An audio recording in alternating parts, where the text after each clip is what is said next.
Howdy everybody, Thomas here. So there she is, Massey Ferguson 2705E. If you're looking for the best value for your money in about the 50 horsepower range, I don't know of a better tractor than this one. You get the name of Massey Ferguson. Tractor company has been around for an absolutely long time.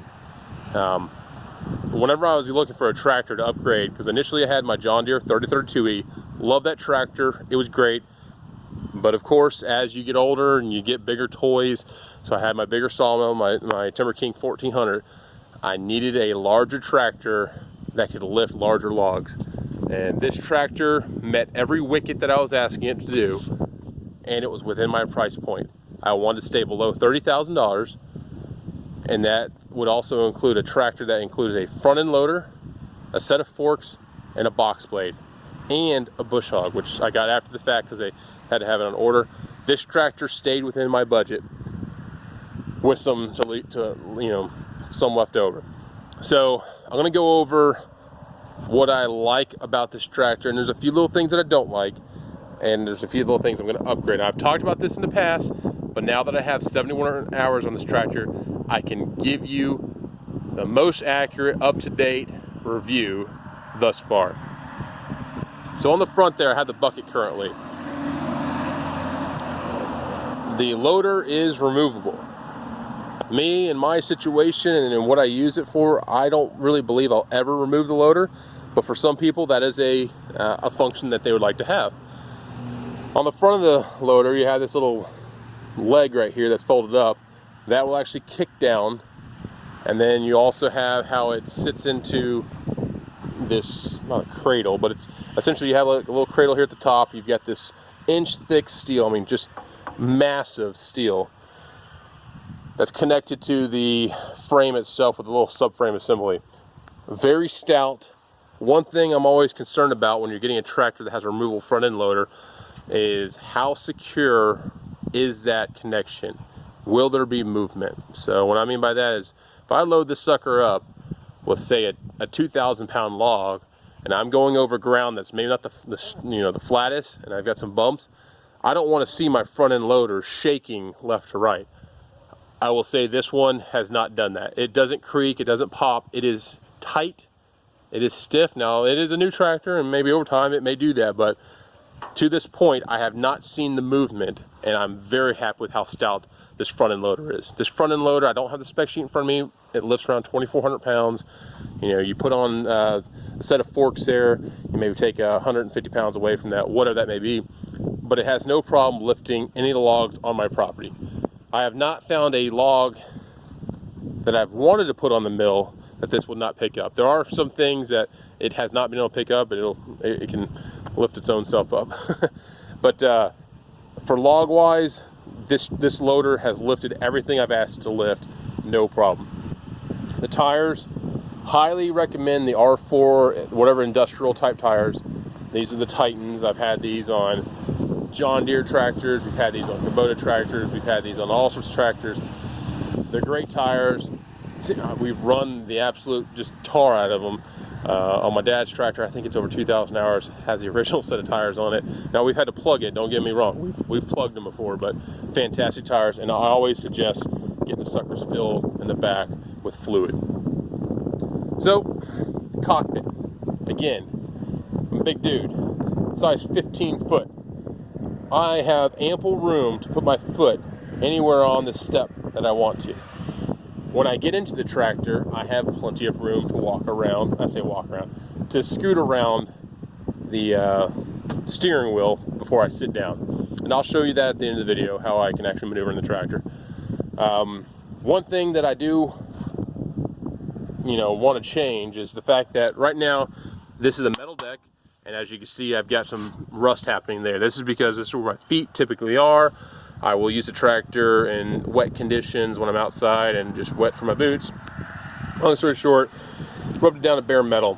One of the things I'm looking at doing is either getting a mat, or more cost effective and probably, more up my alley, would it be some kind of do-it-yourself, like Herculiner type of non-skid rubber material that will cover over this. So when you do something like that, I've done it before in a truck bed. It's real easy.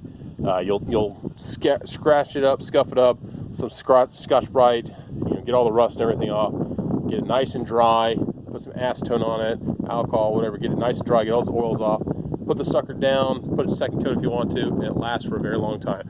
That's probably what I'm going to do with this, and I might actually be super fancy and do it in red, because I think it'll look pretty sweet. Black would look good, but I think red would look cool just to keep it the way it is. I will talk about some of the other features when I'm on the tractor, because there are some great features on this tractor that I really have to put out. But I'm going to walk around first. Again, still absolutely love having the filler down here low. I don't know how many times I've had a jug sitting on top of a tractor, with those stupid low flow safety nozzles on it. This one right here, I actually take the nozzle off and this tractor just sucks it down, which is great. On the back end of the tractor, I don't have anything bad to say back here. It's stout. As you can see, I've beat up my box blade a decent amount. I've actually pinned this sucker, pulled up stuff, hooked chains to it. No signs of deformation or anything like that. I do like how you can swap out, use Cat 1 or Cat 2 attachments. And really what that does is you're putting in a little sleeve inside here. And it's hard to show, but there's a sleeve that goes in where you can actually run Cat 2, Cat 1 type of implements. Now I will say this though, if you're swapping between the two, the other day I used my neighbor's auger, you got to remember where you put your little sleeves. Okay, let's talk about this silly thing back here. This is your toolbox. I'm going to gripe about the toolbox and tool bag. The location, I don't like the location. You're sitting forward on your tractor, you want to get some kind of tool out, you arch your back around, then you try to get the sucker open, and it opens easily. And you get in there, and it's not that big of a toolbox. I've got a few tools in here, but it's great for keeping implement pieces. So if I want, a ratchet, for whatever reason I want to lock, any of these pins, it's great when you're working on the back of the tractor. But for me, one of the things I do a lot is I get off the tractor and I need a knife to open up feed for the goats, feed for the chickens, whatever. I liked on my John Deere that I had my toolbox right there on the side. I could get to it whether I was on the tractor or off the tractor. This one right here, it's hard to get to when you're on the tractor. It's the little things, but it's something that kind of irks me. The other thing, you can't even see it, so you got your seat. Your seat is, when you're sitting on it, it's pretty far back. There is a tool bag here, and I don't understand why it's here. I keep my sunscreen in there and just some other random stuff, maybe a hammer. And it gets wet, so if you're outside in the rain, it'll get moisture in there. I don't really know why the tool bag's here. In fact, it's bolted down or screwed down to the metal frame here. The location just seems odd. So yeah, little things, but hey, they give you a bag if you want to put something in there. The cup holder, there's a socket set there, but anyways, the cup holder is there, and it's great for holding my tape measure. I would say if it was a little bit larger, that'd be great. I have a water bottle that does not fit in here. It's my favorite water bottle, but what I end up typically doing, can't see it, but right there you'll see some scuffed up metal in that little rounded part. That's where I put my water bottle, and it works. But I just wish that this if this is a slightly larger, it wouldn't be hard to do, but it'd be nicer for me. I mean, yeah, I'm a big dude, so I like big drinks, whatever. Changing the oil on this tractor is very easy. From the right side of the tractor, you have everything. You've got your oil filter right here. You've got your dipstick right here. You got your filler right here. It doesn't get much easier. Then you have your fuel filters, water separator and fuel filters. I like it. It's easy. And I'm trying to think what else around the exterior of the tractor. She's a well-built tractor. The metal frame all around is great. I actually dropped a limb. It wasn't that big of a limb, But I dropped a limb right here the other day, and yeah, no issue. All metal and everything right there, but was out here working, cut down a limb. She fell right on there. I almost thought I hit the glass on the lights there, but I cleared that, so that was pretty awesome. So let's go ahead and get on the tractor. We'll show you what we got. So again, I'm a very large dude, 6'4", 300 pounds, size 15 feet. I'm not going to use my hands. I'll keep my hands, so I'm holding one with the camera, and I'm keeping this hand here. Look at that. I got up. I have room. Now, whenever I'm sitting down, I will grab onto the steering wheel just a little bit, just because, I don't know, it was comfortable. But long story short, plenty of room in this cockpit. You've got a great view of the dash. You've got a great view of your shifter, and of course all your gear, shifters, and everything. The hydraulics on this tractor for the front end loader are some of the smoothest hydraulics I've ever used. So the other day, my neighbor came over here as we were putting up these beams here on my new sawmill shed that I'm working on. And before I had put the beams up, I was actually cutting the tops of these telephone poles out. I was actually on that pallet right there, and he was lifting me up. He even commented, those are some very smooth hydraulics. The John Deere 3032, I love that tractor. The hydraulics were lickety split fast, and they were jerky. Again, these hydraulics are they're just very smooth. It just feels like a really high-end, hydraulic block set there. I really enjoy that. All right, let's talk about something I really enjoy. So on the John Deere 3032E and on my dad's tractor, it's almost like a two-handed operation to remove or to disengage the parking brake. On this tractor, that is not the case. Currently, the parking brake is set. So this lever is actually down, and you have your brake pedals right here. To disengage, 1 foot operation, no hands needed. Watch this. I'm going to press down, this lever is going to pop up. Boom. My brakes are now free to go, the parking brake is off. I like that. Setting it is really easy. You press down the brake, you put your lever down, boom, real easy. I love the hands-free. Anything that can be hands-free is a great addition to a tractor when you're trying to do loader work and stuff like that. All right, so let's go and crank her up. Hey Daniel, can you get down please? Get down. All right, so I'm gonna crank her up. Wait till she goes all the way back. Ready to go. Alright. I've talked about this in the past. This gauge right here is extremely easy to see. The only problem is it's extremely bright when you're working at nighttime. And look at this. Turn your lights on. It actually gets brighter. Hard to see with my light, but everything lights up. So even at nighttime, I will say this is quite blinding. During the daytime, it's great. I just wish that there was a way to dim that down or maybe not have it as bright. Again, little thing here and there.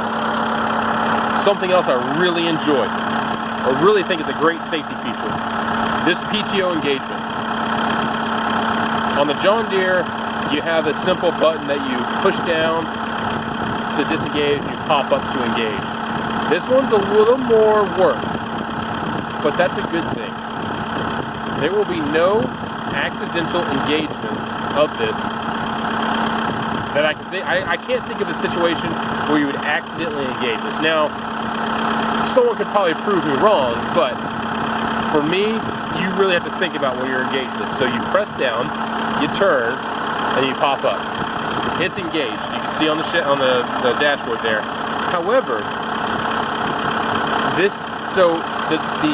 unintentional engagement may be an issue if you're working a large piece of machinery and you have people around you. So when you're engaging on this one. Not to say that wouldn't be the same on other tractor brands, but I like how they go ahead and do this. The disengagement is even simpler. Boom, pop it down. So the disengagement is very similar to other tractors, but I like the push down, turn, and release kind of thing. So you know that you've engaged that PTO. I think it's a great safety feature. This soft start, I've used it a few times, but really I don't. But what that does, if you have a large piece of equipment back there that you're turning the PTO shaft on, it'll start it softly. Maybe if you're cutting with a giant bush hog, sure, but I really haven't had to use that. The throttle up here, I don't really ever use it unless I'm bush hogging. If I'm bush hogging, I may set to keep my RPMs at a certain set revolution for the PTO back aft, but I don't really touch this for normal loader work. For normal loader work, I'm using my foot throttle. So that foot throttle, as you can tell based on my little rub spot there, that's where I move my foot. I really like the location of that. It's easy to go from the foot to the brake. I mean, just real fast. So throttle to brake. And of course your clutch engagement on this side. So what else do I have to say? Up here, I also like the PTO disengagement. So if you have a piece of equipment, you're having a hard time lining those splines up, you pull that back to neutral, you're good to go. Very easy. Again, I've talked about the gearing on this tractor. It's a bit sparse space between your low gears and your high gears. I spend most of my time working in the high gear range, like high 2, where I spend most of my time doing loader work. And then, but if I'm pulling out something, I'll switch her down to low gear, low range. Or one of the tools I'm looking at getting would be a stump grinder. So if I use a stump grinder, you're going to be operating those low ranges. So I've been talking now for about 17 minutes, and I hope that this has been informative. This tractor, again, it's probably been one of the best purchases that I've made on the farm. I've been really happy with the way it's turned out, the functionality of the tractor, the power, the value. It's a fantastic tractor. I don't really have anything bad to say. You can see I'm getting off. I step one foot in front of the other and hop down. No problem there. That's great. So again, if you're looking for a tractor that's well equipped, doesn't have all the the fancy stuff like a backup switch on the back so you can get your implements on, but if you want a tractor that you can beat the living crap out of, I mean, because I've worked this sucker hard, and it seems to be pretty fuel efficient with a 4-cylinder turbo diesel, and it's right at 49-50 horsepower, so in that range. In 70 hours, I think I've only filled up the tank 3, maybe 4 times. It's hard to count, but it seems to be pretty fuel efficient. But I usually do my loader work at pretty low end RPMs. And then that's another thing to say. The fact that I can lift large logs at less than 2,000 RPM, I'm saving some fuel there. And another great thing is this tractor does not have the diesel particulate filter. So a diesel particulate filter, I was always concerned about that. I'm like, how much crud am I building up in there? What's gonna be the after effect of after all this thing gets clogged up? How much is it gonna cost to fix? I don't really have to worry about that. This one does have a catalytic converter on it, but it does not have that diesel particulate filter that has to be potentially changed out. I'm really a big fan of that. So again, value pack tractor, doesn't have all the bells and whistles and the thrills and everything, but she'll lift when I want her to lift, and she'll go when I want her to go. So I'm very happy with the tractor overall. Again, hope this has been helpful, and we'll see you around the farm. Please subscribe and watch some other videos. Almost every single video I post, I talk a little bit about the tractor or have the tractor in there, but it's been a fantastic tractor. All right, y'all, have a good one.